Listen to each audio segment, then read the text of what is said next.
Hi, my name is Alan Schacht, and I'm here at North Clackamas County Water Commission Water Treatment Facility on the Clackamas River. This plant went online in 1999 with 10 million gallons of slow sand filtration. In 2005, we added another 10 million gallons a day of membrane filtration for a total of 20 million gallons a day.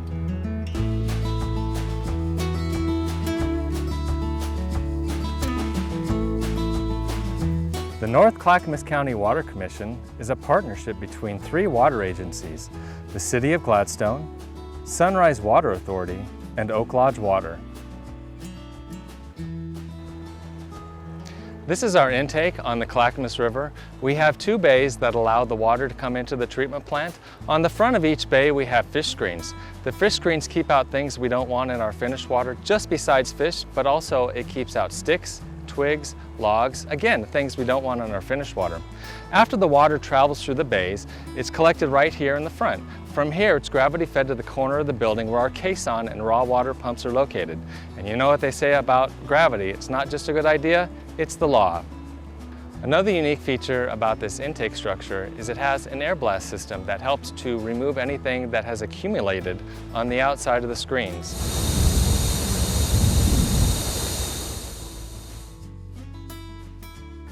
This is the area where we keep our raw and finished water pumps. So when we're going to go in here, we're going to take a look at our caisson. And our caisson is basically a 45-foot hole. So the water level that you see in that caisson is the same water level out at the river. From there, the raw water pumps pump it up to this header pipe right here. And then from here, it heads out to our slow sand filters and membrane filtration. Everything in this plant is color-coded. So anytime you see something that's green, that represents raw water. Brown is drain and blue is finished. And our caisson, you're going to see our finished water pumps. And those are 500 horsepower pumps that take the finished water and send it underneath the river in a pipe to our distribution customers. Here at the North Clackamas County Water Commission treatment plant, we have 2 different types of treatment. We have the oldest technology of treating water and the newest technology of treating water. Here with the oldest is what's called slow sand filtration. The way that this works is you have raw river water traveling down through the sand, and a couple things are happening. First, the sand itself is filtering out any dirt or particles. At the same time, in the top 6 inches of sand, you have a biological community of bugs, things like protozoa, rotifer, bacteria. And what happens is the bugs that are in that start to break down the bad bugs from the river, and that creates a mat. And what that mat is called schmutzdecke. And what that does is that helps filter out any particulates. So what I like to say is the good bugs in the filter eat the bad bugs from the river. At the same time, we have one of the newest ways to treat water, and that's called membrane technology. This is what a membrane module looks like that's been cut in half. Each module has about 8,000 tiny little straws in it. So imagine if you took a sponge and you wrapped it around so it was hollow. As the water is traveling through the sponge, it's having to get through the cracks and crevices, and that's what's leaving the dirt on the outside and allows the clean water to be inside. So this kind of gives you an idea of the effectiveness of the membrane. So this is our raw water. You can see it has a little bit of some color to it and a little bit of floaters. After the water travels through the membrane, it looks just like this. This is what's left on the outside of the filters that is not put into our finished water. So here in the driveway is where the raw water line comes, and right about here is where it splits. Part of it goes that way to the beginning of the slow sand process, and the other part goes this way to the beginning of the membrane process. These are our slow sand filters. Each one of these is 1/2 acre in size, and we have 4 filters. And with these 4 filters, we can do up to 10 million gallons a day. Again, what happens with this process is you have the raw water from the river that travels down through the sand. At the same time, the sand is filtering out dirt.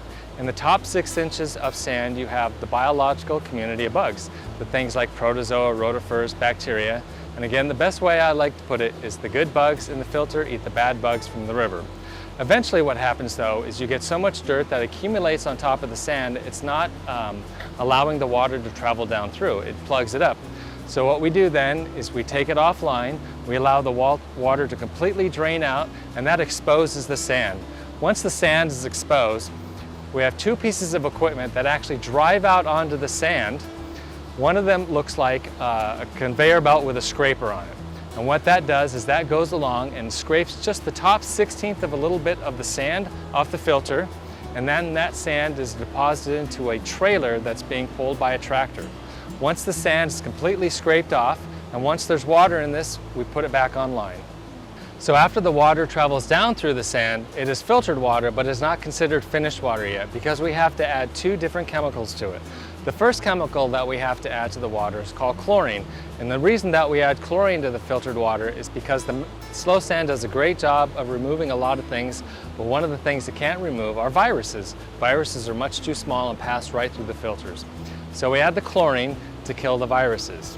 The other thing that we add to the filtered water is called soda ash. And what that does is that puts a coating on the inside of the pipes in the distribution system and home plumbing to prevent leaching of lead and copper into our water. This is the clear well for our slow sand filters. This is basically a 460,000 gallon tank that allows the chlorine to deactivate the viruses in the filtered water.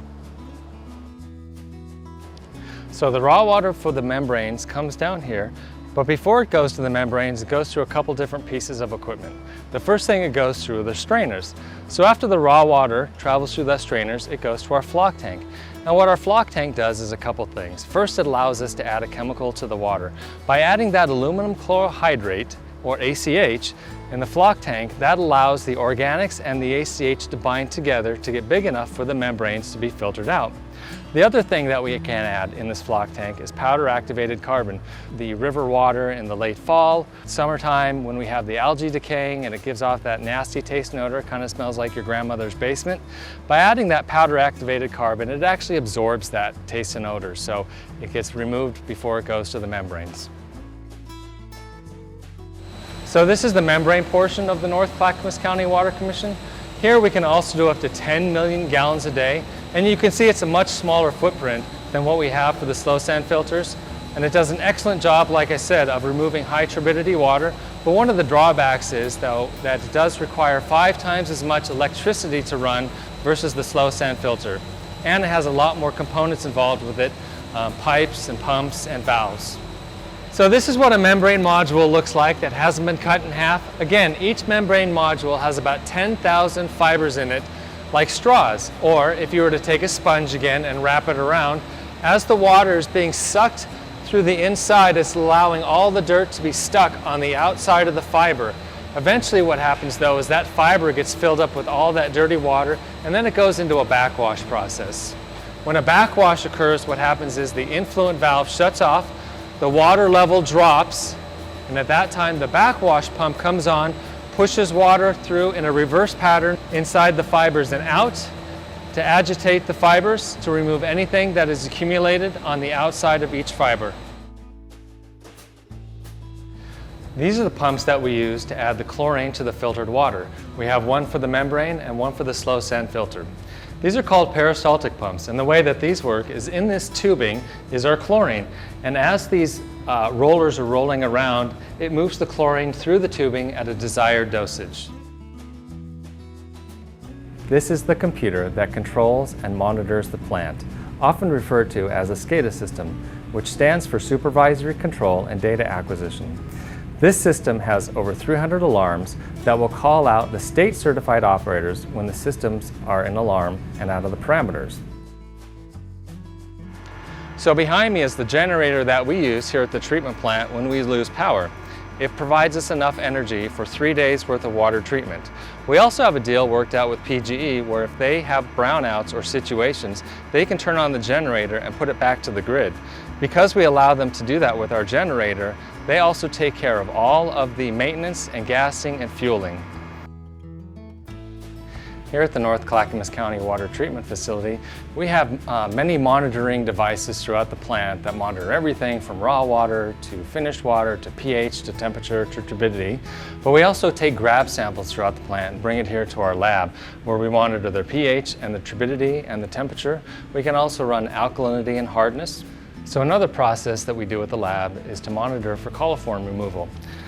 This is what a raw water sample of coliform looks like. Any well that has yellow in it represents coliform.